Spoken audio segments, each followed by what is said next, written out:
Until all lives matter, no lives matter. We need to recognize that diversity and inclusion must be the way forward. We have to fight racism where it is. And unfortunately, it's everywhere. It's systemic racism, it's institutional, it's structural. And what does that mean? It means that there are practices and policies that have been put in place over time that keep groups of people out of positions of power, privilege, and profit. The feeling when somebody kind of puts you down because of where you come from or your lack of language or whatever, it's something that stayed with me. There was an awakening over the last year that silence isn't good enough, that being a good person isn't good enough if you know what is happening around you and don't address it. We are a generation of change.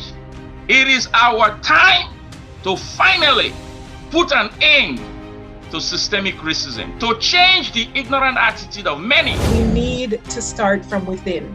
Really, it's the heart of man that I think has gone wrong. And changing ourselves in the settings where we live, work, and learn requires a good mind, a good heart, and commitment.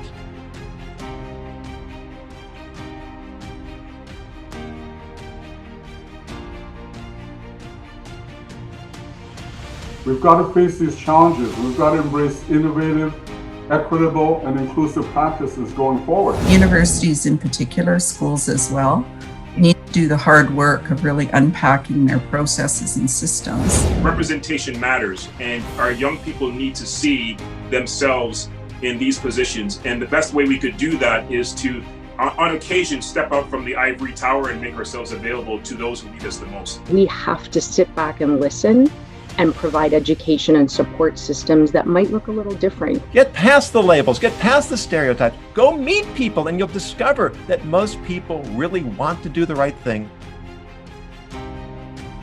Building communities like building family. It's about building trust. We're working to ensure our workplaces, including the city itself, is inclusive and responsible to the BIPOC community, and that our institutions are equitable and without discrimination for the people that we serve. One form of accountability is ensuring that the communities that are most impacted are the drivers, right? That are the folks that can identify what are the potential solutions, what would work for us. We have to question the processes in place which allow for certain ideas and philosophies and approaches to get the spotlight, and whose voices, whose lived experiences are dismissed. We live in an ocean of motion, and the only thing constant is change. When you wait until you're forced to bring in individuals from diverse backgrounds into your organization, is that you lack the opportunity to properly prepare your workplace to be successful in diversity and inclusion. But one size does not fit all. And you have to be very, very skilled at being able to make sure that each one of those people, you can help them learn in the way they need to learn, right? So that they can capture it, but as well, that each one of them will feel valued.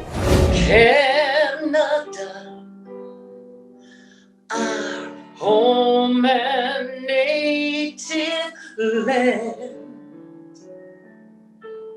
true patriot love. I'm truly inspired and to channel Rohan's words. I'm going to walk with intent. I'm going to be purposeful with my actions to make sure that we are effecting change going forward. Resistance comes from all forms and shapes.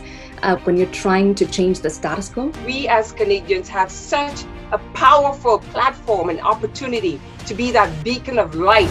Ladies and gentlemen, boys and girls, gay and straight, Republican and Democrat, conservative and liberal, Christians, Muslims, Jews, pagans, white, black, yellow, you are welcome to the Canadian Congress on Inclusive Diversity, the first of a series of programs throughout this year that will be organizing to support your transformation as a person, as an organization, and in the advancement of social justice.